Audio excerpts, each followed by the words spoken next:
Good. Keep you out of trouble. That's what I like to do. I like to stay out of trouble. So, remember last week we were recording, and I had mentioned to you about I saw Adam's Skype thing on. Yeah, it was Sports Talk. Yes, it was a surprise Sports Talk. It was one of those things where we finished early last week, and everything was done, and everything was scheduled, and everything was ready to go. And usually whenever we record, I turn my phone, on silent, Right, me too, occasionally. So I put it on silent, and then because we were done so early, I'm like, oh, we're done early. I'm like, I'm going to, just put the ringer on just in case, who's going to bother me now, but I'll put that on. And it was one of those deals where, I was about to lay down in bed, and I get the message from Adam that says, oh, hey, Sports Talk's in the Dropbox. Go ahead and put that up when you get a chance. And it was like, if I went to bed 5 minutes earlier, I could have avoided all of this. Right, and then you could have done it in the morning, but yeah, that's what happens when you're chief engineer on the soon-to-be-named network. I guess. I don't know. Adam did such a good job editing the show. Maybe I can give him your keys to the kingdom so he could start posting stuff. But then that's a dangerous precedent to set as well. And I don't even know where my keys are anymore, Joe. Yeah. I think I had said on, you listen to so many other podcasts. Oh, so many. Yeah. I think I said it on an episode of At Odds where if I said Todd has the password to access the Longbox Heroes site. And I go, if you gave him $100 and said, you give me that password and I'll give you $100, I'm like, you would not be giving Todd $100. Right. The only thing I can think of is, was it a certain wrestler that we both liked or something like that? Sure. Because I don't want to say right. But because I remember one of the key passwords for everything was that and numbers. You know what I mean? Uh-huh. So if it's that, then I'd get the $100. Okay. But if you ask me where I had to go to sign in, there you go. That's $100. Yeah. Oh, man. But that's the thing. I don't think you've ever had to use it, but it was one of those things where, I had to give that to you, Yes. I was in there once, and I left scared that I was going to mess something up. Yeah. You gave me the keys. I went in, and I looked around, because there was a time when our remember when our website, we were going to blog and do shit like that and have ideas. Kind of do, Well. There's stuff that goes up. There's something that goes up 5 days, 5 to sometimes 6 times a week. Right. No, that's not what I mean. I mean, all the stuff that we normally do, that's there.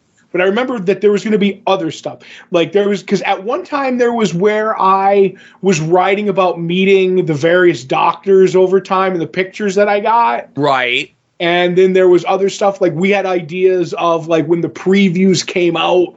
The one now, not previewing the past. It was we were going to hit some high spots of stuff that we would it would be Joe and Todd's these are the things we're looking at or we like in the previews. It was essentially me ripping off what Mike Sterling used to do over on his blog. Sure. Yes. But and there was other stuff, and you were oh yeah, you could just go in and write down what you want and press Todd is at not what was the thing, because there was Todd has posted this, and I'm right, there's a Todd login, there's a Joe login at the time, LFC login, and then Brian Studebaker had an admin login. Okay. That were all separate, Yeah. Yeah, so I was oh, no, this is all too much. I have the ringtone maker, and that's as far as my expertise goes. So. We had lofty goals very early on when we had this to ourselves. When we wrested control of this from Portugal to yes to ourselves. There was a coup. We staged a coup in Portugal. Oh my God! But I will say, as all that stuff died a slow death. Yes. We have a Patreon now, and we do other stuff. You know what I mean? So I'm you have your 93 podcasts. Well, you have to remember, After Dark wasn't a thing. No, it wasn't. It started, almost like a year in, maybe? Right. After Dark started up, so I wouldn't be so stiff at the beginning of the regular show. Right. Isn't that pretty much? Because you'd be like, loosen up. Because, like, we'd start and I'd be all like, I am Todd. This is Longbox Heroes, a show about comics. And you're like, calm down, son. And luckily, you're not that stiff anymore in the intros, right? No. Hey, listen, you love my news intros. When I give you the little jokes and stuff like that. So. I love it. You love when I do my bits. You love a good bit. I do love a good bit. Yes. Well, no, honestly, do you think I'm still bad at the intros? There are times where you don't have a confidence in your voice. Oh, do you mean my everyday life? Yeah. Well, listen, I gotta fake it for the show, Okay. But yeah, so we're getting there. I'm getting there, but only like 800 more shows, and I'll be rock solid. Right. So. Like I said, we have something that goes up.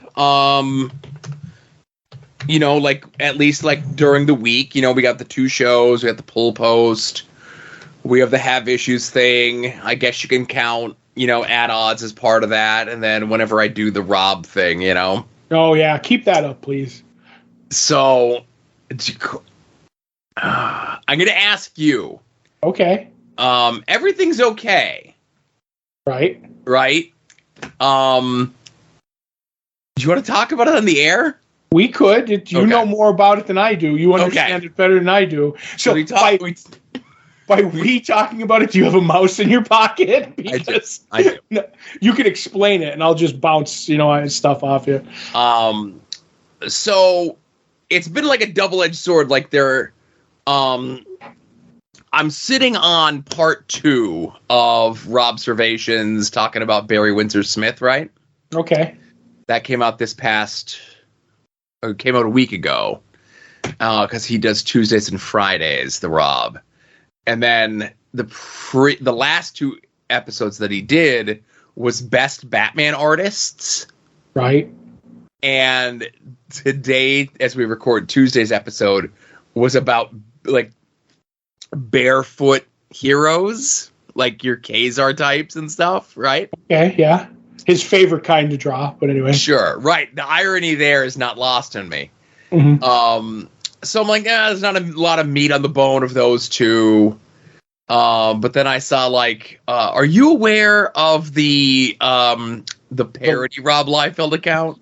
Yes, we talk about it all the time. The metal croissant on the side of the head, and so I guess, the Rob puts out the Batman thing and whatever, right?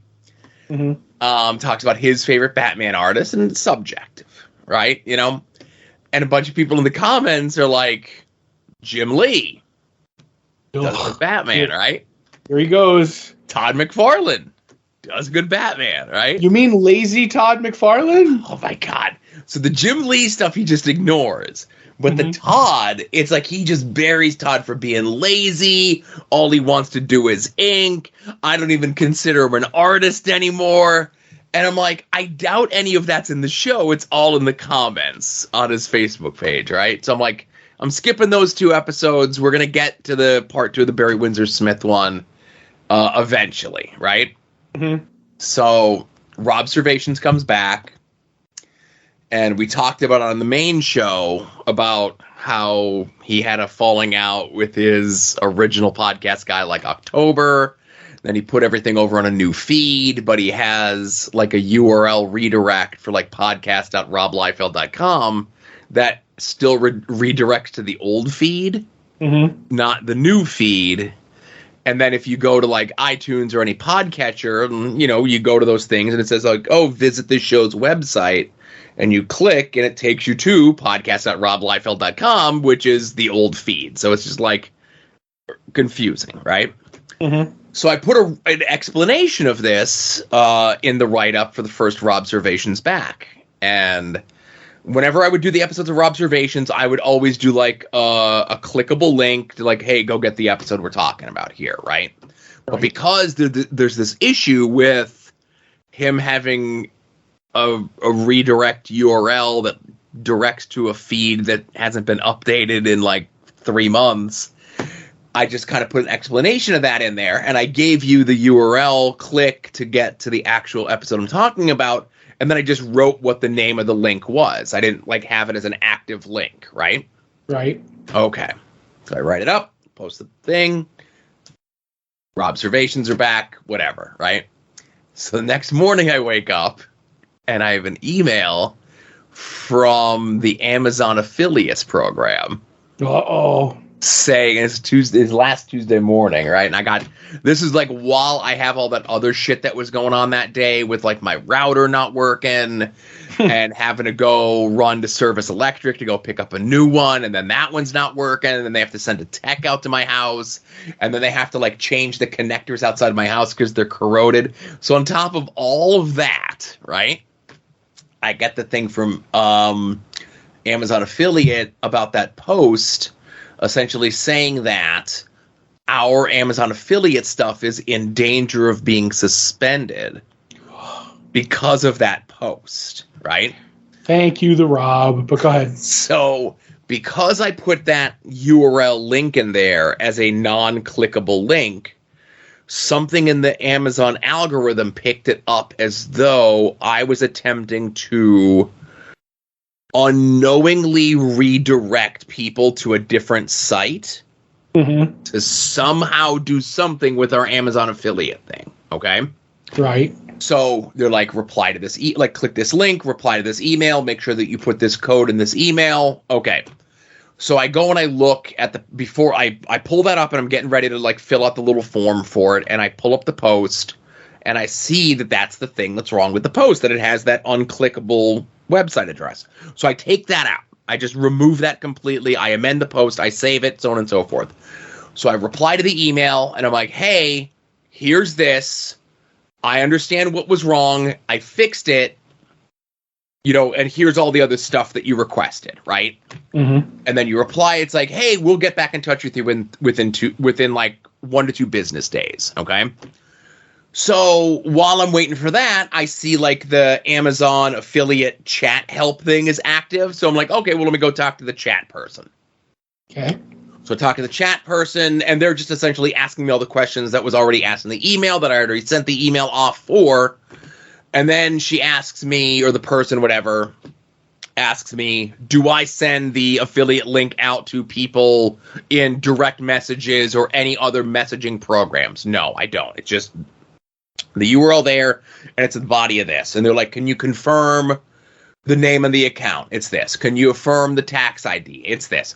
Can you affirm what other social medias you use to promote the thing? And I'm like, this, and this. They're like, okay, well, everything looks okay from our end. Did you fill out the email? Yes. Did you include the little, like, whatever code number or whatever? Yes. Okay. So I do all of that. I never get a reply to the email. That was on Tuesday.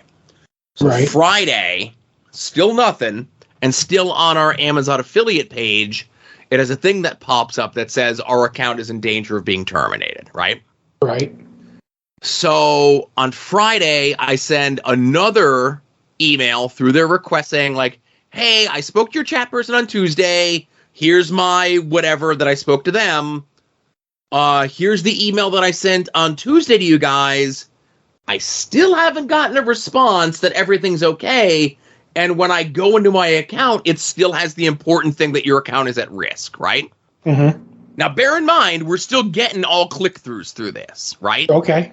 And I'm still getting reminders of like, hey, Valentine's Day, like as part of the affiliate program. It's like, hey, Valentine's Day is coming up. We have bounties on this and bounties on that and bounties on this.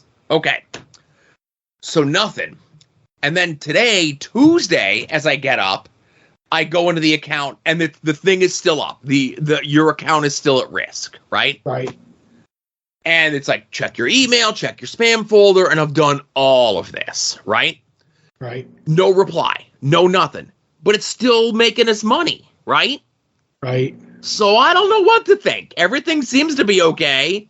It's just every time that I log in to get our numbers or like to do the show and I get like, when we do our reads of like this stuff that people have purchased, Yeah. And I see that big red box that says important notice, your account is at risk. I just sweat, you know? Yeah, no, I know. Yeah. And my favorite part was when you took, like, because you email, you're like, blah, we're doing this on the show, we're doing that on the show, blah, blah, blah, blah, blah, blah. And you know what? Remind me to talk to you about the Amazon. I'm like, all right, I got an email. I know it's not going to be explained here, so wait for it. You tell me all this, and I'm like, oh, okay. And I love like where you were talking about confidence before. You laughed half-heartedly and just goes, well, at least we still have the Patreon. Right. I'm like, big thumbs up. I'm like, whatever happens, it happens. Yeah. But I figure maybe that's like your first strike and you'll have that warning forever. You know what I mean? Well, so that's the thing. As is my okay. And I don't, you know what? I don't give a shit, right? Okay. So, Between the Sheets, they don't listen. So the 6-hour wrestling show that I go on every year and a half, right? Yeah. They have a Patreon. They have like some sort of like VPN thing that they get money off of, and they also had an Amazon link, right? Mm-hmm. And without getting too far into it, they played real fast and loose with their Amazon link, right? Okay. And Amazon figured it out. And there was no warning. There was no, you did this and fix this. It was just, your account's done. And it was just shut off. No warning, no nothing, right? So, at least we got a warning, so I think we're okay for now. It's just I'm waiting for that warning to go away. Okay, we'll see. And the one guy from Between the Sheets was like, well, you still have yours, right? And I'm like, yeah. And he's like, don't you have a separate one for At Odds? I'm like, yeah. And he goes, could you set up a separate one for me? Now, they do a way brisker business than we do. We do okay, all right? Right. They were doing a way brisker business than me. And I had asked him, I go, well, hey, you know, how much you guys, I go, if you don't mind me asking, how much were you guys averaging a month? And he tells me. And I'm like, okay. And he's like, well, what you'll have to do then is you'll have to fill out a 1099 for me separately. And I go, oh, you know what? I checked and it won't let me do a third account. It'll only let me do the 2. Right. Just because I'm like, this is going to be a headache if I have like a third one set up that's going to somebody else that's not even affiliated with us, soon to be named network or whatever, you know? All that and piling tax fraud on top of it. Exactly. Like, I'll mess with Amazon, but I ain't messing with Uncle Sam. No. You know? For sure. We'll see. Yeah. So that's my week. I got it out. Mm-hmm. You know, we talked about it. It's in the public. And, yeah, hopefully, I have a feeling that the click-through is going to be the new van wall. Okay. Yeah. That'll just never go away. Well, it'll just be the weekly question until it does. It'll be, how's my wall? How's my van? How's our click-through? Right. So. And it had to be, of all people, the Rob you messing around with. Yeah, listen, I'm glad it wasn't Doctor Who. The only thing that would have been better was if it was that filthy entertainment that you guys like. That would have ticked me off. The sports entertainment? Sure, I guess. I'm not allowed to bring it up anymore, so. No, you could do whatever you want. No, I know. I always like to just point out that you're the one who allegedly hates professional wrestling, but always bring it up on After Dark.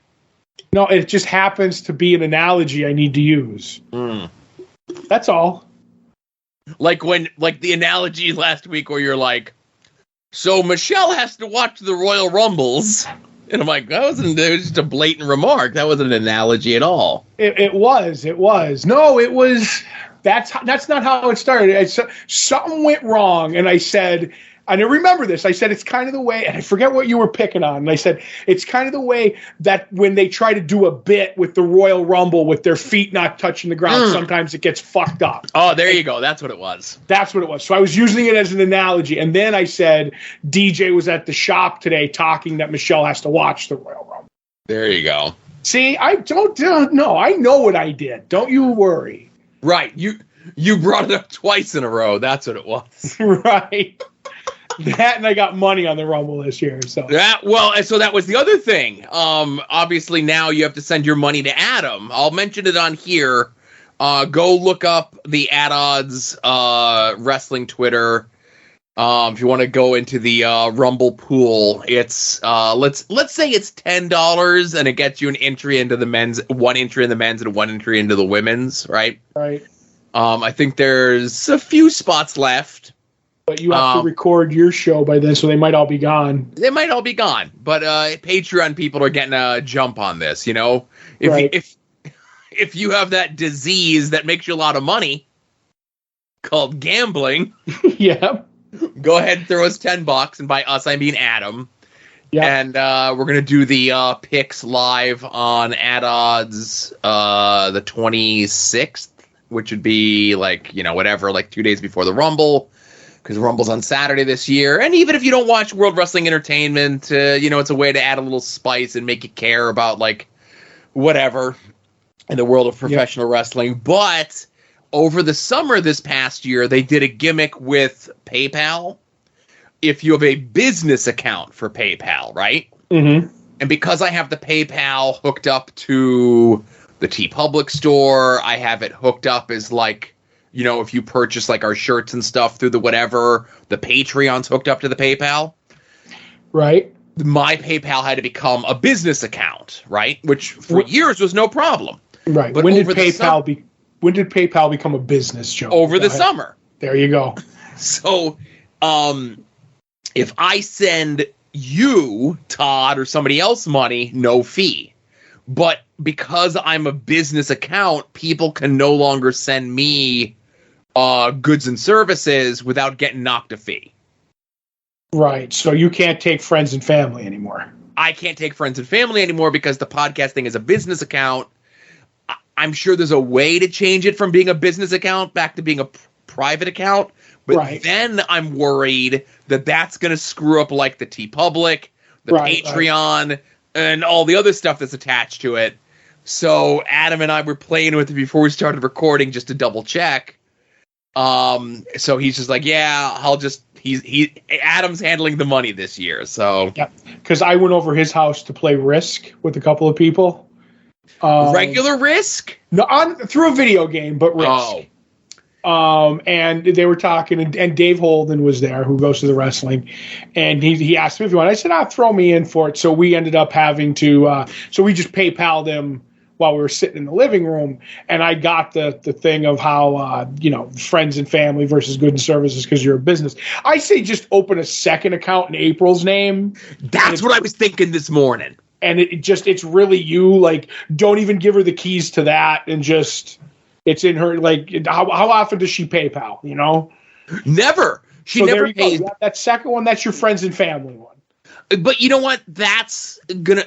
So now I got two different accounts that I got to be messing around with, Right, but you use a completely separate email for it, and you're good to go. You won't mess up. But it's only one time a year where anyone is sending me money. Nobody ever sends me money. I'm always the one sending everybody else goddamn money. You know? Well, soon one of these days I'm going to start switching to Wednesday to go to the shop, and I'm going to PayPal you money to bring me pizza, Joe. Mm-hmm. So I'd rather set up a Venmo or something like that. Right. Let everyone know I'm a drug dealer. What about a Cash App? You seem like a Cash App guy. I do seem like a Cash App guy. No, but I'm just going to keep things as is. I'm going to do a little bit more digging and researching to see if there's a way to change it over. Probably not, because wasn't that Adam was talking to me, is that all this shit that Broski's pissed off about and all the toy dudes? Yeah. So I don't think there's a way to get around it. Yeah. I think the way to get around it is to build a second PayPal account. That's it. I legitimately was thinking about it this morning, but we'll see, Right. No, I get it. I'm just throwing that out there. The irony would be if I used the Longbox Heroes email as my friends and family one. Only because, not that I don't have access to April's emails. Right. It's just sometimes when I use April's emails for stuff, free Hulu trials and stuff. Oh, I noticed the occasional Longbox Heroes free Hulu trial. But no, Joe, you just make up a new email, and if we're not counting my work email addresses, I probably have like 7 email addresses. Exactly. It doesn't have to be one that she currently uses. All you just need to know is her social security number, and you're good to go. I do know that, though. Then there you go. You just make it one of your current Sacco account emails, and then boom, that thing is called April Sposto. That's the account, or whatever you want to name it. Here's the only thing I worry about with that is, and then you're just going to say, well, just hook her whatever to it. But like if I go, because typically you have to connect like some sort of other funding source to it, Right. And typically it's like a checking or a savings account. If I go and put my checking account on this other account and PayPal sees that my checking account is already associated with this other account, is that going to flag something and screw up both accounts? It might, but I would say if her name's on it, then there's no problem. Do you have a joint anything? No. Okay. That's a question. Right. So that's something I don't want to roll the dice with either. I gotcha. Yeah. We'll figure something out. If you need a sketchy PayPal account, I'll get your back. Right.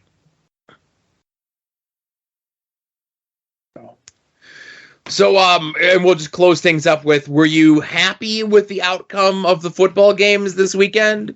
Tom Brady lost, so I'm 100% fine with that. Ooh, go ahead. And the other ones, like, they were fun to watch. The soft Chargers with their soft helmets give up one of the biggest leads in the history of playoffs. Made me laugh my ass off. The other stuff I'm like fine with Tom. Now if those filthy Chiefs get knocked out, I'll be pretty much okay with whoever wins, except for maybe the Cowboys. I'm not a Cowboys fan, so. So we have the Bills left, we have the Jaguars left. Yes. We have the Niners left. Yes. And I'm not looking at nothing. This is me being Mr. Football. Right. So, okay, you already said the Chiefs, so it was Niners, Jags, Bills, Cowboys. Right. And there's like, what, 3 more teams maybe? Yeah, I think so. Definitely one that I know of. I'm looking it up right now because I don't do well off the top of my head. Okay. But Eagles, Giants, and now there's an 8th team. Yep. So who are we rooting for out of these 8? Okay, did you say the Bengals? I didn't say the Bengals. Okay, yeah. So basically it's Jaguars, Chiefs, Giants, Eagles, Bengals, Bills, Cowboys, Niners. So I'll whittle it down to my AFC and my NFC. All right. I would like to see the Bills play the Niners. And then out of that, Bills versus Niners feels like very like a 90s type game, Yes, it does. But reasons why is the whole Bills thing, whatever, you know what I mean, with the guy who got hurt and everything. I like all that. I like the Bills fans kind of a deal. So that's its own thing. And then the Niners are literally on their 3rd string quarterback, who is, who Mr. Irrelevant is, right? You've heard that statement? Yeah, his name's like, is he Cousins or is he someone else? No, Mr. Irrelevant is when the draft happens. No, I know that's the cute little name, and then it should be Mr. Relevant, but what's his name? Purdy. Purdy, that's what it is. I knew he had some sort of like cute name, like literally cute. He's Purdy. Right. He's a very Purdy quarterback. But what I wanted was Miami, but they got knocked out because Miami was on their 3rd string quarterback. And I believe, if I have this correct, he was drafted right before Purdy, so it was Mr. Irrelevant, and before him was the Miami backup quarterback. And I would have loved to seen the last pick in the draft and the second last pick in the draft quarterback be playing for a Super Bowl ring. But so now it's Bills 49ers. I would like to see Jacksonville make it. Oh yeah, Jacksonville. I would love to see them blow over the Chiefs, but I don't think that's going to happen. Is that who the next game is? Yeah. Yeah, that's my Super Bowl. Is you want Jaguars to win? I'd love to see. The Jaguars aren't going to win, okay? Right. If they're playing the Chiefs next up, You never know. That's why they play the games. Yeah, I don't know. Who owns the Jaguars? What was that? Somebody, I think I know. Tony Khan, the AEW man. Oh, okay. Yeah, you want to see him host that Lombardi? So here's the rub. For the last several years, whenever there would be a winner of the Super Bowl, the World Wrestling Entertainment would always give the owner or the winning quarterback a WWE title. Really? Yes. Because everybody in the NFL are big wrestling marks, you know? And like, I know. For the last 20 years, the only wrestling has been WWE, right? Yep.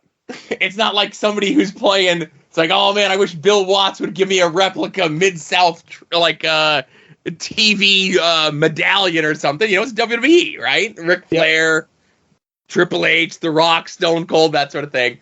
So now that there's an alternative, and then the fact that the alternative wrestling company has a football team that technically can make it to the Super Bowl, it would just be very funny to see like the representative like Triple H have to come and say, Tony Khan, here's your replica WWE title. Oh, Jesus Christ. And I do know the fact that there's a lot of wrestling fans in football because more college, like they were doing these little bits that it would be like, oh, like if you get an interception in these college games, they would have the turnover chain. Have you ever heard about something like that? No.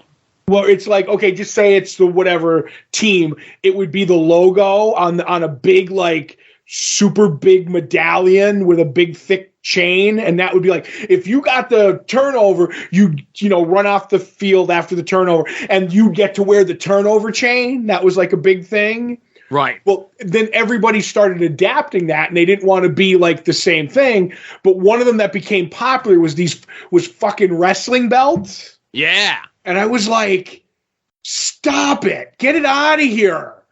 Get it away. You don't see people handing wrestlers, football statues, stop it. Right. Because wrestling is the best. Wrestling is the thing that everyone wants to be. This goes back to like the 60s. Any good football player, if you were like a little too banged up or you didn't want to sell cars on the weekend, you could always, for those other, and again, do my gazintas, 35 weeks of the year, you can go be a pro wrestler. Sure. And there was a lot of guys that did it, What's his face who played the dad on Webster? Alex Karras. He was a professional wrestler as well. Right. There was a lot of other guys that, and then you get a little too banged up that you can't do, football. And you have to remember back in like the 60s, even in the early 70s, like, guys in the NFL made like shit money. Oh, yeah. And, if you got in the right territory or the right whatever, you can make a pretty decent wage back then, a lot better, sadly, as a professional wrestler than you could have as a pro athlete in the NFL in the 70s, in the 60s and 70s. Right. And the health insurance, mostly the 60s, early 70s, let's say. And the health insurance wasn't great in the NFL, but you got definite health coverage in wrestling, right? Sure. There you go. So last thing, and we're going to wrap things up with the show and wrap things up with football talk, right? Okay. So you, Todd, sit here and you say, I'm glad Tom Brady lost, right? Right. He's going to be a Raider, but go ahead. That's where I wanted to go, Todd. Rumor and innuendo, a very reliable source out of Hendersonville, Tennessee, told me through his podcast today, right, that next season it's looking very likely that Tom Brady's taking his wares to Las Vegas. He's taking his talents to the Strip? Yeah, he's going to Tootsie's. He's going for the shoe show, right? Okay. But how are you going to feel when Terrific Tom is wearing the silver and black, not of the NWO Elite, but of your precious Raiders? Oh, I will say, a Terrific Tom fan. Did you know he was almost on the team 2 years ago?